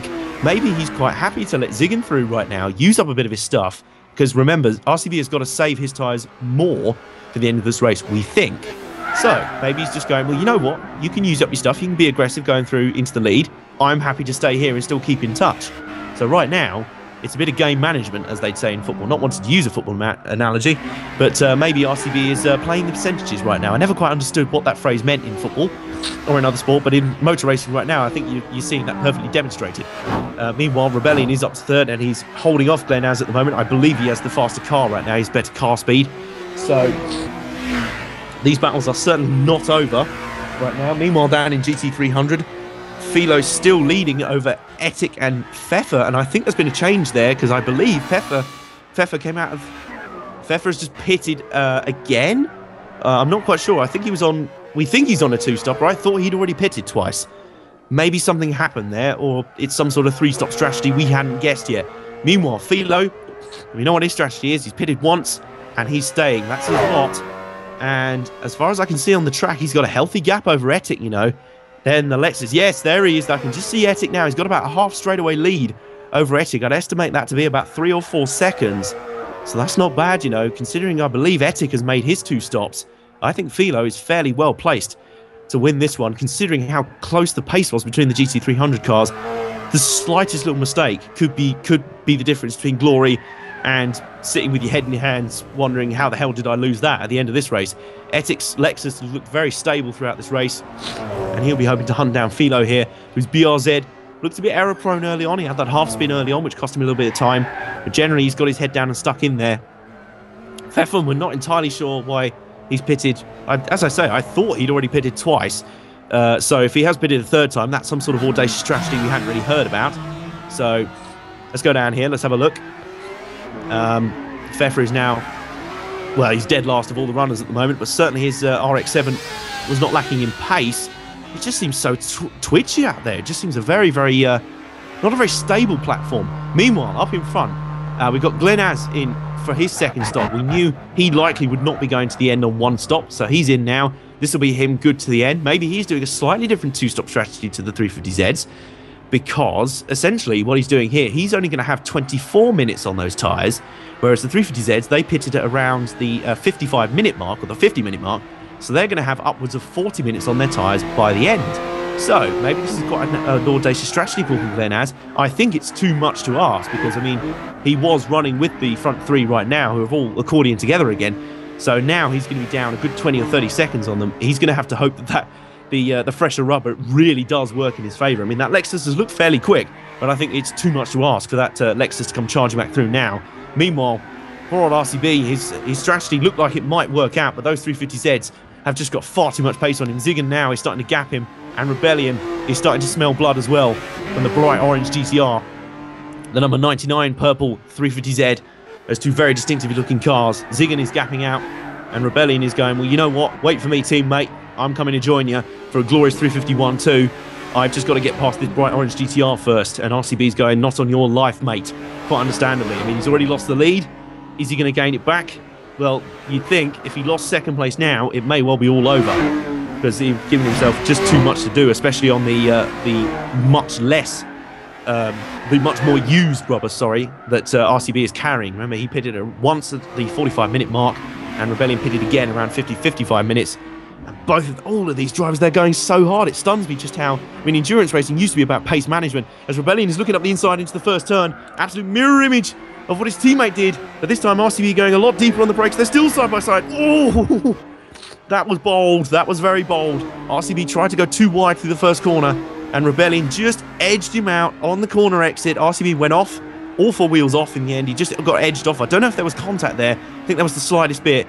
But that's a little bit cheeky from Rebellion, but that's basically saying, no, don't you be cheeky and fight back with me. I've got the position, and just I'm making sure I've got it. So RCB pitched right out into the grass there. He keeps it together. He's still third, and he's still well in touch and distance, but I think unless RCB can pull some sort of rabbit out of the hat here, it may well be, we may well be looking at a 350Z 1-2 sweeping home to glory here. Certainly on raw pace, they have been the fastest car out here. But we still have about 21 minutes and change in this race. We've got plenty of time left. So attention switches to the GT300 battle, where Philo continues to lead in the Subaru BRZ. I've got that one right this time. Very pretty little car, that is. And there's Etik in the Lexus. Now, we believe all their pit stops are done, and Etik does not appear to be closing much on Philo. I mean, the GT300 cars have been incredibly closely matched, as we've seen during the race. They've been lapping within half a second of each other, if that. So, Etik right now, if all the pit stops are complete, it is now a straight fight between Philo and Etik. And I'll tell you what, whereas RCB's one-stop strategy, as Etik just had a bit of a moment coming out of the final complex there, onto the start-finish straight once more in that bright yellow Lexus. Whereas RCB's one-stop strategy doesn't appear to have worked, Philo's is looking pretty good here, I must say. Especially as Etik, again, he's really on it. I mean, it does strike me just how aggressive everyone is driving right now. It's unbelievably close right now. And we might be having a bit of a battle for the lead here as the two 350Zs are now out 1-2 right now. Certainly Ziggin has looked the quicker of the two, although Rebellion is now suddenly right up behind him. I don't know what happened there. Ziggin maybe made some sort of error there because Rebellion has closed right up behind him. This is fascinating. The quicker of the two 350Zs throughout this race, Ziggin, is now suddenly coming under all sorts of pressure from his teammate Rebellion, who may have yet more drama in this race. Certainly, this is the sort of race you cannot take your eyes off for a second. Just when you think it's all over, and you can safely predict the rest of the way from here. Like most Formula 1 races, you certainly can't. Another twist occurs here as Rebellion now is looking up through the complex. They're coming through the turn 7 and 8 complex, and he's suddenly putting all sorts of pressure on his teammate Ziggin. I don't understand quite what's happened here for Ziggin. Something must have happened here. He's been the faster of the two 350Zs throughout the race. You can't think it'd be any sort of team orders. They certainly don't look like the sort of drivers to be going any sort of team orders. It looks certainly like NASCAR-style boys have at it at the moment. And certainly Rebellion has suddenly found a blinding bit of pace because he's coming right up behind. He's going to have a look here into the hairpin at turn 10. This is going to be audacious. But he was more showing the nose there. I was going to... Ooh, I would say that. He still left his braking a bit late and he nearly punted his teammate clean off. That really would not have gone down well in the purple 350Z HQ. I'm not quite sure what the actual team name is, but certainly would not have gone down well. He'd love to be a fly on the wall on their team meeting afterwards. And, goodness me. I've just been informed that there are actually no teams, so as much as the two purple 350Zs, there are actually the same car, the same livery, they're not teammates at all, so it is every man for himself. That would explain there's certainly no team orders because there really aren't any. So Ziggin and Rebellion, those two boys, may the fastest driver win. And right now, that looks like Rebellion. And he's swarming the back line with Ziggin. This is pure pressure play right now. He's just getting right up in Ziggin's grooves after his very aggressive move on RCB at the first corner. He's just getting right up in Ziggin's grooves. He brakes slightly early coming into the forward this time. This is so close. You cannot separate these two thin bits of paper. Seriously, it is that close right now. And just to throw a little bit of spice into the mix, they're coming up behind the GT300 car of, I think that's Etik. They are coming up Etik right now and braking for turn 5 as they go under the bridge at the speedway.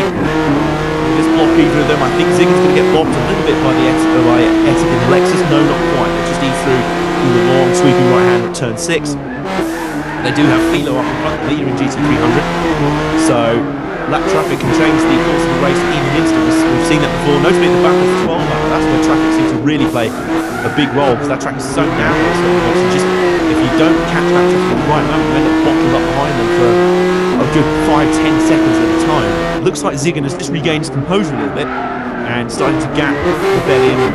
Well, when I say gap, I mean the sort of gap you could possibly fit an ant through, maybe. I mean, maybe even that's too wide. We're going to pull it past Philo here on the run down towards turn 11. The superior speed of the GT500 cars really just kind of storming home here, as I said. So Philo will not be playing much part in the lead battle yet. Depends if they lap him again during this race. Now, just looking at about 17 minutes to go in this race and change. And it looks to now be, for GT500, a straight scrap between Ziggin and Rebellion in the two purple 350Zs, and RCB is pitting again. Well, I'll tell you what, this is either a bold strategy predicted from the start, but I'll tell you what, I think he's just throwing in the towel. Maybe this is just him throwing in the towel and going, you know what, one stop didn't work, I'm hemorrhaging too much pace to the leaders here. I've got to put on another set of tyres and just make it to the end. Maybe he's conceding defeat, but now obviously the scrap will be for the final podium spot in GT500 because Glenn Az is coming through. Remember, he pitted not long ago, and he's going to go straight through into third. So maybe RCB is conceding defeat in the battle for the lead and thinking maybe the battle for the third is still on, although ironically he was in third at the time.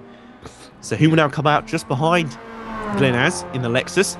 About half a straightaway behind, I'd say. So that gap could easily go down. It's about 2 seconds right now. You have to excuse me. I'm suffering from a little bit of a bout of man flu at the moment, so apologies for the odd noises you can hear.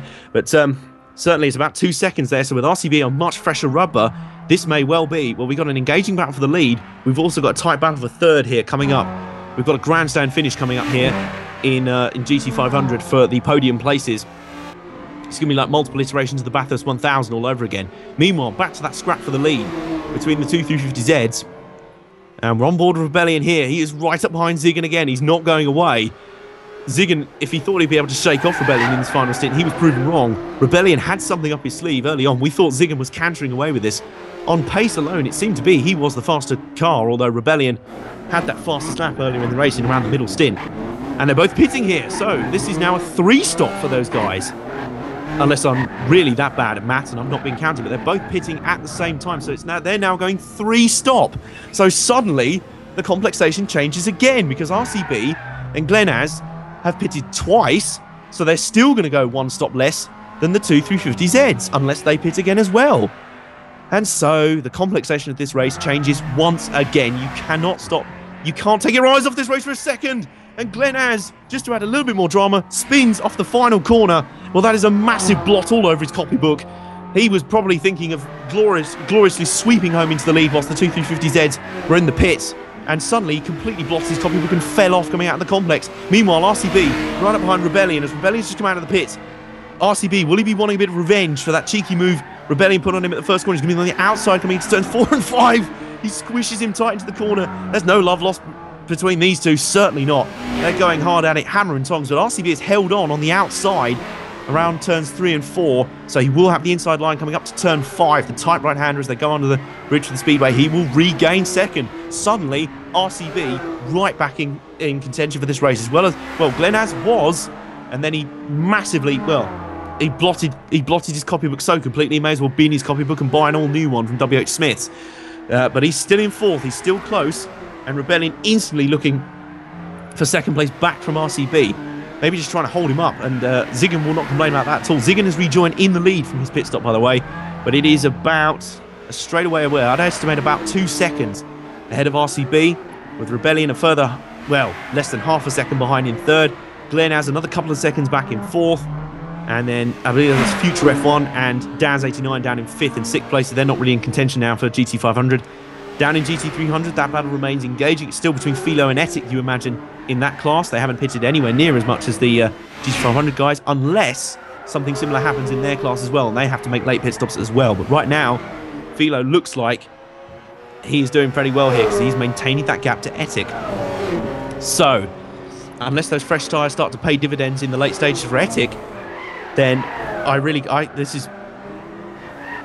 And, well, just as I say that, I was thinking that he'd maintain the gap to, or Philo had maintained the gap to Etic. He has actually closed up here, just as one of the GT500 Nissan 350Zs has just moved through.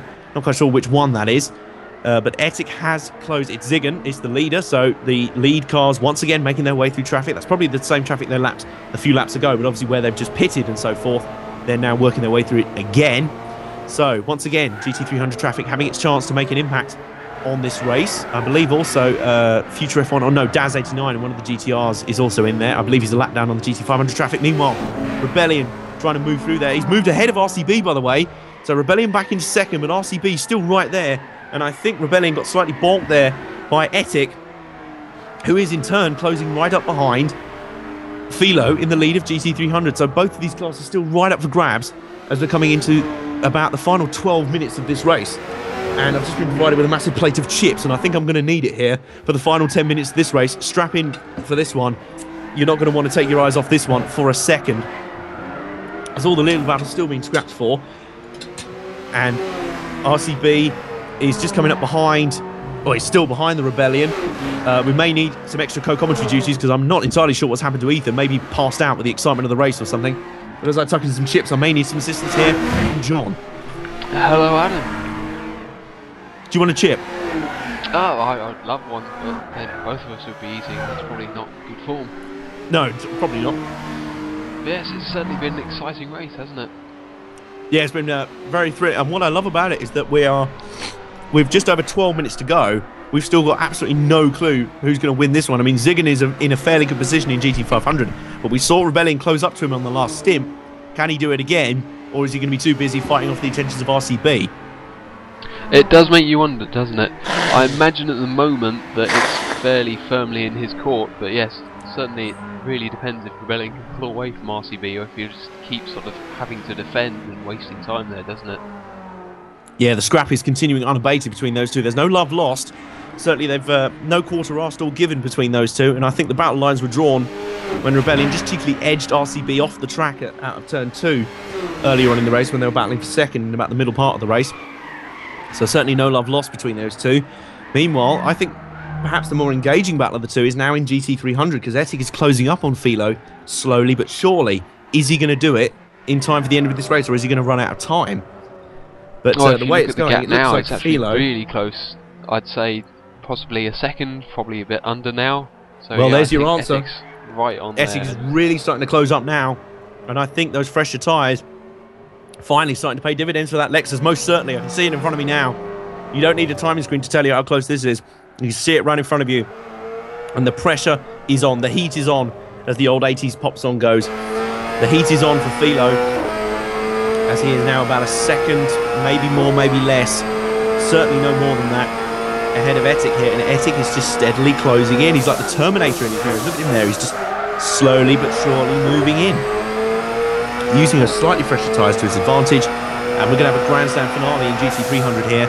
We have got just over 9 minutes and change to go.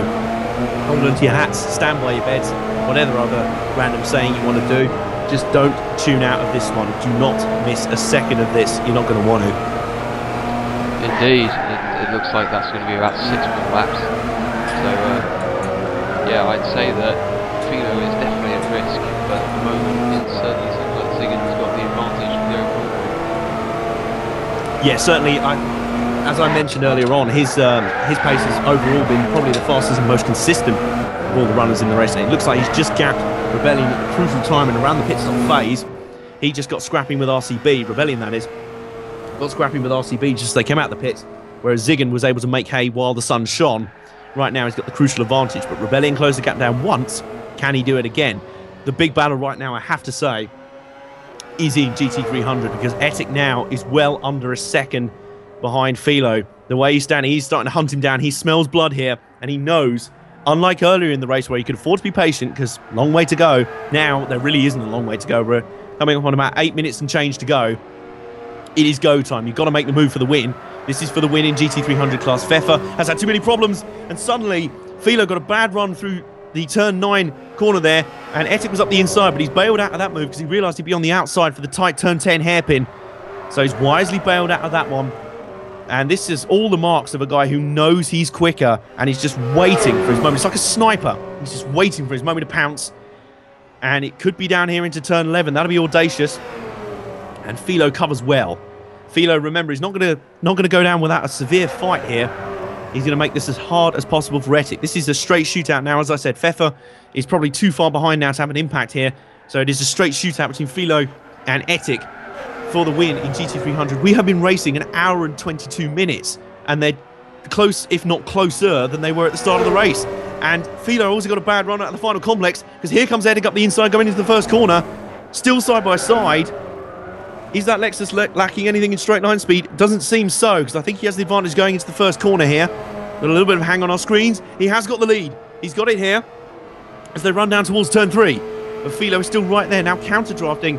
He's counter-drafting. and he's going to come back at him in turn 3. It's like the pendulum swings back in Philo's favour here, but he runs wide. So here comes Ettic on the crossover. Goodness me, the lead's changing hands quicker than an auction price. Goodness me, who wants this win more? Philo or Ettic? I think they've swapped the lead about twice now in one lap.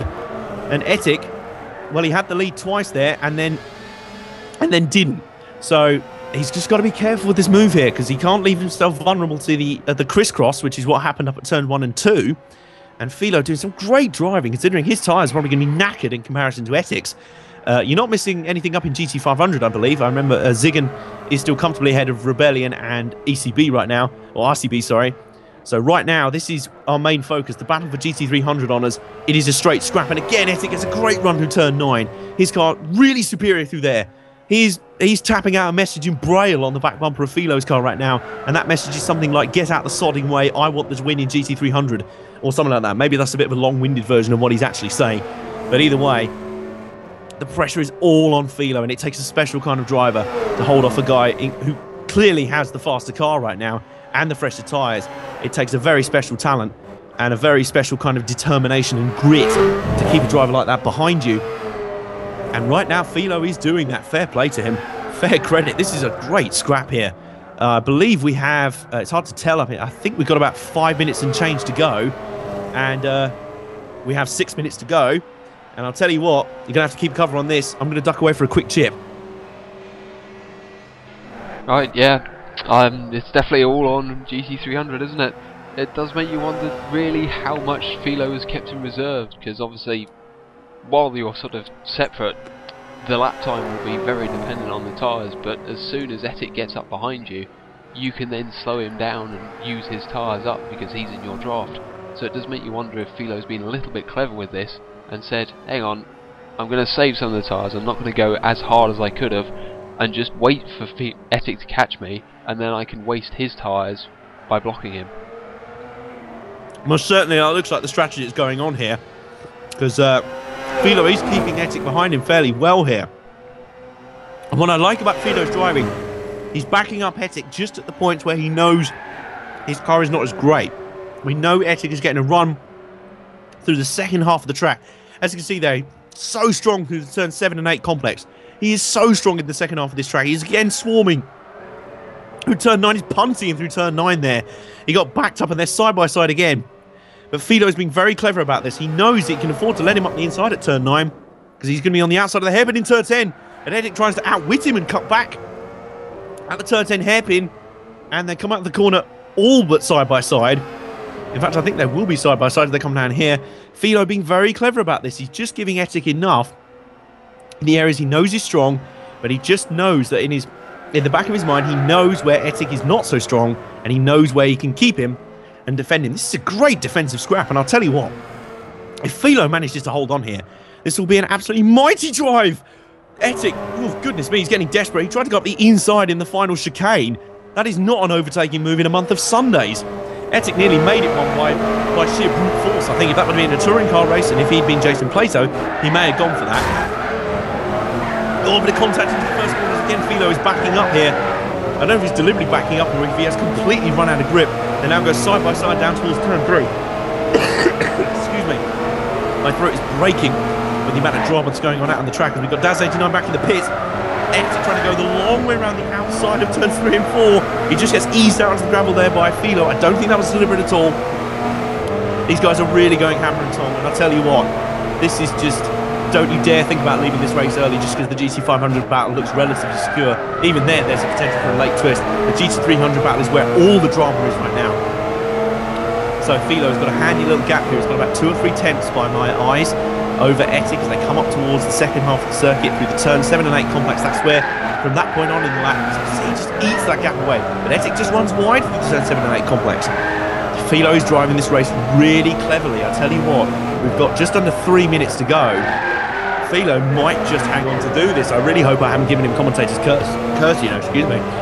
But goodness me, this is going to be so close between these two. But Philo has been very clever in how he's just cleverly defended and backed up Ettic.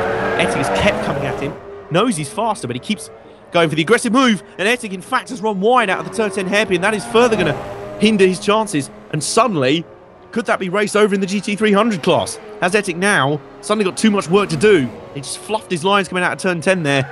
Maybe the pressure's starting to get to him. This is like a poker game taking place at average 150 miles an hour. Who is going to blink first? By the look of it, it may well have been Etik. Meanwhile, up front in the in the GT500 class and in the overall lead, we have Ziggin comfortably leading. He's coming up to lap future F1. He's fairly comfortable in the lead, although maybe Rebellion is coming up behind, perhaps. And no, sorry, that's Daz89 in the GTR. He wisely pulls to the right and lets the leaders through. Rebellion has closed up slightly in the second of the purple 350Z, so we might have a late scrap for the win here, but he's going to have to do it quick. We've only got 2.5 minutes and change on the time, 1.5 minutes and change on the timing screen, sorry. So I think Rebellion has left this one a bit too late. Ziggin has been the fastest overall in this race. He's probably most deserving of the win. He has been fastest and most consistent. White flag is out. So Ziggin has just got to nail one more mistake-free lap. And race 1 of the Super GT season for Core Racing will be his in the GT500 class. The victory will be his. Rebellion looks set to just come up short. RCB's audacious strategy nearly worked and looks set to net him a podium place. Glenaz still in 4th. He'll be frustrated about that spin at the crucial moment, just as the 350Zs were coming out of their final pit stop. Meanwhile, back in GT300, that seems to be where all the drama is happening right now. And our timing screen still shows that Philo is still ahead of Etik. Could that mistake for Etik coming out of turn 10, could that be the clincher? And you almost hate to see a race decided by that, but it was under so much pressure and so much heat. You have to tip your hat to Philo for fending him off so well. His defensive driving was an absolute masterclass. And as the leader, Ziggin, is coming through towards turn 9 now. Or sorry, the turn 7 and 8 complex. A little bit squirrely there. So the lap or two early. Do any drift celebrations. I don't think that was his plan. Rebellion is... Oh, he's close, you know. Rebellion is close, but he's just gonna run out of time, I think, unless Ziggin makes some sort of major gaffe. And again, I hope commentator's curse doesn't strike. But coming down towards turn 10 now for the final time for these guys. It has been a masterful race from Ziggin. He's kept his head above water and kept calm while everyone else was losing their heads. And Rebellion is just going to come short. They had a great scrap in the middle part of this race, or just to the middle, the sort of third quarter of this race, if you will. They're coming through. I believe that's Pfeffer in the GT300 car is just going to provide a late bit of distraction as they come through and lap them through the final complex. So here we go. Coming into the final chicane, it is going to be TNR Ziggin, who takes a proud victory in round 1 of the Super GT Series, with Rebellion coming home second. Flying formation 1-2 for the purple 350Zs. Remember, they're not teammates. They may as well be. They came home flying formation 1-2. RCB comes home third, ahead of Glenaz in 4th. Future F1 will lead home Daz89, and that will complete the GT500 grid. Now, let's quickly switch back to our GT300 battle. Where is that, and what is going on in it? Where is Philo, and where is Etik? I think they've closed up again, you know. I think they've closed up again. We're now in minus figures on the time. And yes, they have closed up. Oh, my word. Philo has under half a lap to go here to hang in there. But Etik is right back on his back bumper, and he's going to be throwing the kitchen, not just the kitchen sink, he's going to be throwing the cleaning equipment, the taps, the cooker at him here. This is going to be all or nothing here. Etik is going to have one final shot. He must have thought he'd blown it. They're coming through turn 10 here, the final hairpin. He's going to have to get a run here. This is where he gaffed it last time, but he's got a very good run this time. Does he dare make the move in turn 11? I think it's his last shot, and I don't think he's going to be quite close enough. Is he? He's not going to make the move there, and I don't think he's going to be quite close enough. I think this is going to be... I think Philo's going to be rewarded for his brilliant defensive drive. Etik is swarming his back bumper. A little bit of contact there, actually. Maybe a sneaky bump and run from Etik. It doesn't seem to have worked. They come through the final chicanes here. Oh, my word. Finally, you might be able to breathe a sigh of relief. They come onto the final straight. Etik's going to get a final run. Is it going to be enough? No, not quite. Philo just hangs on for the GT300 win. Oh, goodness me. You have to take your hat off. If you have a hat on right now, take it off for Philo, because that was a masterclass in defensive driving to win GT300. Etik clearly had the superior car in the late stages, but that was an amazing scrap. What a race that was. As Pfeffer now just coming home to finish the race. He's the last finisher. Oh, thank you very much, Philo and Etik, for putting on an epic display, an epic scrap for us in GT300, which literally lasted from first minute to last. And meanwhile, up in front, the GT500 field, well-deserved victory for Ziggin. He clearly had the fastest car throughout the entire race and was very strong from first minute to last. I tell you what, John, that was some race. Yes, it really was, wasn't it? You can't really hope for much more in a championship opener. Actually needed a Formula E style massive accident at the end. Well, to be honest, I can do without the massive accident. Yeah, well, with that much action, you can't really debate that, can you? And especially, it's a shame Ethic didn't pull it off, but all the same, it's good that Philo's strategy managed to play off for him, and he really did the job. He did, yeah. Certainly, it was a masterful drive from Philo. Ethic certainly had the better car at the end, but Philo, I've never seen such great defensive driving there. He just seemed to know where exactly to back up Ethic, force the mistakes, and literally just clung on by the skin of his teeth. It was a superb race. From first minute to last, we have the final running order here. Rebellion is actually displayed ahead of Ziggum in the GT500 battle things. I'm not quite sure what happened there. Maybe Rebellion got him on the line. It's saying I'm not Rebellion.